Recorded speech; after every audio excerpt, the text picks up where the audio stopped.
देखिए, आज ये जो प्रेस कॉन्फ्रेंस है इस क्रम में बुलाई गई है कि थाना प्रभारी कपिलवस्तु और कपिलवस्तु थाने की जो साइबर प्रभारी हैं और उनकी जो साइबर सेल की टीम है उनके द्वारा म्यूल खातों की जांच की जा रही थी।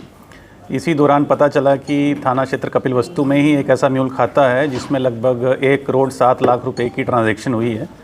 उसकी जब विस्तृत जांच की गई तो पता चला कि इस खाते में साइबर फ्रॉड की धनराशि आती थी और फिर इसी खाते से आगे कुछ और खाते हैं जिनमें जाती थी और फिर उसमें ये लोग कैश विड्रॉवल करके अपने निजी खर्चों के लिए पूरा कर रहे थे। और जब इसकी छानबीन और गहनता से की गई तो एनसीआरपी पोर्टल और समन्वय पोर्टल का सहयोग लेते हुए ये मालूम पड़ा कि लगभग पूरे देश से 35 कंप्लेंट हैं जिसके संपर्क में या जिस संबंध में इस खाते का उल्लेख भी था कि 35 ऐसे कंप्लेंट एनसीआरपी पोर्टल पे दर्ज थी जिसमें साइबर फ्रॉड का जो पैसा है इस खाते में गया था। तो उस पर थाना प्रभारी और उनकी टीम द्वारा कार्रवाई करते हुए 5 अभियुक्तों को गिरफ्तार किया गया है, जिनका नाम है शहजाद खान, आशीष मिश्रा, परवेज़, अब्दुल अहद और मोहम्मद वसीम। ये 5 लोग थाना क्षेत्र कपिलवस्तु के रहने वाले हैं और इनके पास से जो बैंक स्टेटमेंट निकली उससे भी इस चीज़ की पुष्टि हुई और जो इन्होंने पैसा उसका उपयोग किया उसमें 7-8 मोबाइल फ़ोन, स्मार्टफोन्स मिले इनके पास, कुछ कैश मिला है, गाड़ी मिली है, मोटरसाइकिल मिला है, उन सबको जब्त किया गया है और आज इनको जेल भेजा जा रहा है।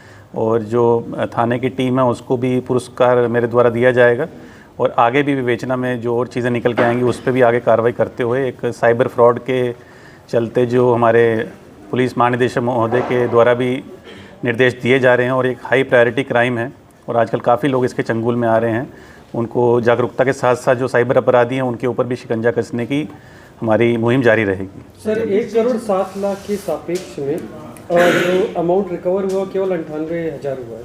सर, इसकी बाकी रिकवरी जैसा मैंने बताया कि ये जो खाता था ये एक म्यूल खाता था। अब आगे इस खाते से और भी लेयर होंगी, कहाँ कहाँ कैसे कैसे आगे पैसा देते थे, क्योंकि आजकल जो हमने अभी देखा है ट्रेंड जो है कि जो साइबर फ्रॉड कर रहा है वो अपने खाते में पैसा नहीं मंगवाता, किसी और के खाते मंगवाता है और उसके खाते से भी आगे 4-5 ऐसे खाते हैं जो हो सकता है कि खाता म्यूल खाता है या किराए पे लिया हुआ खाता है, उसके माध्यम से कुछ कमीशन लेके या कुछ परसेंटेज फिक्स करके आम आदमी को कभी कभी जाने अनजाने में भी ये लोग उससे मनी लॉन्ड्रिंग भी करवाते हैं। तो ये विवेचना का विषय है, इसमें आगे भी और तफ्तीश अभी जारी है। किस चीज़ का रुपया था, कहाँ से आया था, क्या इसकी पुष्टि हुई है? बताया जा रहा कि हैदराबाद, चेन्नई, कश्मीर से सब जुआ का जो डॉलर में रुपया कन्वर्ट हो गया था, ये उस तरह का पैसा था? नहीं, ऐसा अभी तक इसमें उस चीज़ का नहीं है। ये है साइबर फ्रॉड जो होता है, जैसा आप जानते हैं, अगर आपके साथ या हमारे साथ या किसी भी हमारे परिचित के साथ साइबर फ्रॉड हो तो उसकी आदमी शिकायत करता है। 1930 एक साइबर हेल्पलाइन है।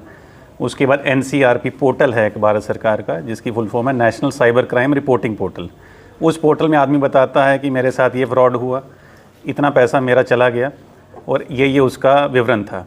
उस पर फिर पोर्टल में ही ऐसी सुविधाएं हैं, वो पता चल जाता है कि इस खाते में गया है। उस खाते का जब पता चलता है तो पोर्टल से मालूम पड़ता है कि इस खाते की जांच की जाए। उसी संबंध में ये जांच आगे बढ़ती है। सर, इस रैकेट का जो मास्टरमाइंड है वो कौन था, क्या इसकी पता पाई? अभी वो एक पूरा लंबा रैकेट। जी बिल्कुल, आपने ठीक कहा, लंबा रैकेट है। ये जो घोटाला, ये जो फ्रॉड हुआ है, ये सूत्रों से जो है कम से कम 40 से 42 करोड़ के आसपास का। नहीं, और भी हो सकता है और ये एक सिंगल इवेंट नहीं है। जैसा मैंने कहा कि 35 जगह में इसी म्यूल खाते का उस पर उल्लेख था। और भी ऐसे कुछ होंगे जो हो सकता है रिपोर्ट ना हुए हो। अब उनका सत्यापन हर जगह से कराना पड़ेगा, वो एक विवेचना का विषय है। वो आगे हमारी तफ्तीश जारी है और जैसा उसमें कुछ अपडेट आएगा तो आपको बताया जाएगा। पूछताछ में कुछ बताया होगा कैसे लोग? अभी वो जारी है पूछताछ, आगे आपको डिटेल बताएंगे, प्रेस नोट दे देंगे। Thank you.